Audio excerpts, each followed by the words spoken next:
Assalamu alaikum wa rahmatullahi wa barakatuh.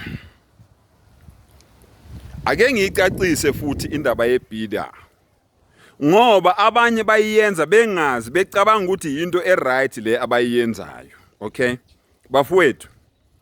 Ungantshontsha imoto, ungenza ubufebe, ungabulala, ungaphuza utshwala, ungabhema insangu, ungabhema ugwayi, ungabhema iphilisi, ungangahlonipha abazali bakho, ungadelela emphakathini, ungadelela emsebenzini, ungahlukumeza abantu, ungadlala umchina, bafowethu, you name it.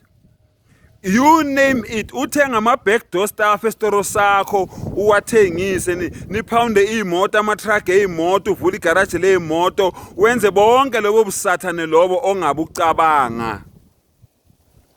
As long as lento le oyenzayo wena ungazange wayiletha la ku-Islam, wathi lento le engiyenzayo ma-Muslims nani ipracticeni iyingxenye yale nkolo ye-Islam, anginandaba nawe. Into engizokutshela yona kuphela ukuthi Allah uthini,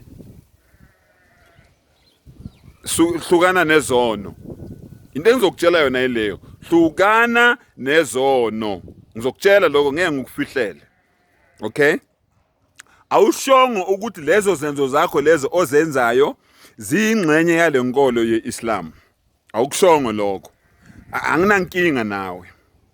Kodwa the meantime wenza isenzo esingenziwanga uMuhammad sallallahu alaihi wasallam, esingapracticewanga uUmar radiyallahu ta'ala anhu, esingapracticewanga Abu Bakr radiyallahu ta'ala anhu, esingapracticewanga Hazrat Uthman bin Affan radiyallahu ta'ala anhu, esingapracticewanga Ali bin Abi Talib radiyallahu ta'ala anhu, and all the ashab of Rasulullah sallallahu alaihi wasallam and the Salafis Salihin abalandela emva kwabo, the tabi wa tabi tabi'in, waqala wenza isenzo abangazange basipractice. Kulapho mina nawe siba nenkinga, ngoba uRasulullah sallallahu alaihi wasallam uthi every action oyenzayo wena, once you take the name of Allah subhanahu wa ta'ala, it becomes an ibada. Iba ukukholwa, iba ukukhonza, iba worship. So mawabe wena wenza iduwa ngendlela uMuhammad sallallahu alaihi wasallam, that is worship. Kodwa wena wenza ngendlela erongu, kula mina nawe sixabana khona.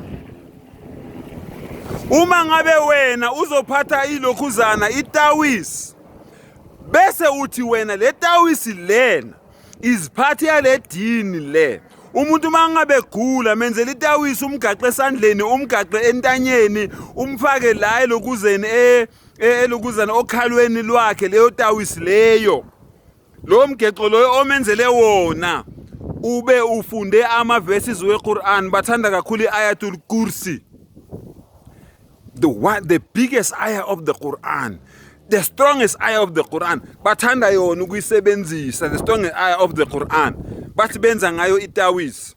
The meantime uthi leso senzo sakho leso siyingxenye yale nkolo le, kanti shona straight ukuthi hayi ubusathane bami mina njengemuslim mina obungenile beshirk, ubusathane bami mina obungikhipha ku-Islam mina, ubatshela abantu anginankinga nawe. The meantime uthi ingxenye ye-Islam, mawenza lento le ufana nokuthi uyakholwa. Uma ngabe wenza idhikiri loud uyakholwa, wala ebe esho ukuthi ungayenzi loud, kula mina nawe siqabana khona. Inkinga nje yami nawe ifika ibe lapho, my brother, my sister. Ngiyacabanga ukuthi abantu baya understand ke manje ukuthi what is bid'ah.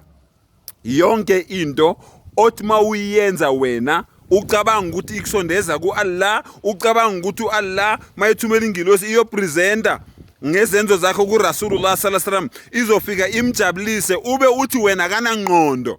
Phela mawenza ibhida uthi uRasul sama kanangqondo. Kuningi ashiye engazange aze akuqedelele, engazange aze akucomplete. mangabe buza amasahaba ukuthi imessage yami ngininikile, bethi bona ya Rasulullah usinikile imessage yakho, uphakamisa izandla phezulu ukhomba phezulu uthi Allahumma shhad, Allahumma shhad, oh Allah ungufakazi, oh Allah ungufakazi. Uthi wena mayekhuluma lawo magama wayeqamba amanga ngoba kuningi okwakusele okwaziyo wena ukudlula yena. Uyamthuka uyamdelela umprofeti sallallahu alayhi wasallam. Ngiyathemba ningizwe kahle. Akhir dawana alhamdulillahi rabbil alamin.